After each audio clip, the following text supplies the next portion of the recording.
লন্ডনে এবার একসাথে সাবেক পলাতক 4 মন্ত্রীকে দেখা গেছে। যদিও যুক্তরাজ্য আওয়ামী লীগের বিভিন্ন অনুষ্ঠানে আলাদা আলাদা এক একজনকে দেখা গেলেও ছাত্র জনতার অভ্যুত্থানে 5 আগস্ট আওয়ামী লীগ সরকার পতনের পর এইবারই প্রথমবার সাবেক পলাতক 4 মন্ত্রীকে একসাথে দেখা গেছে একটি হাসপাতালে। সূত্রে জানা যায়, যুক্তরাজ্য আওয়ামী লীগের সভাপতি সুলতান মাহমুদ শরীফ অনেকদিন অসুস্থ অবস্থায় হাসপাতালে চিকিৎসা নিচ্ছেন।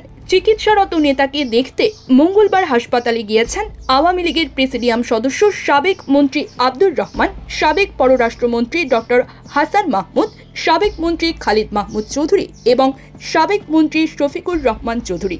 এদিকে এর কয়েকটি ছবি সামাজিক যোগাযোগ মাধ্যমে ছড়িয়ে পড়েছে।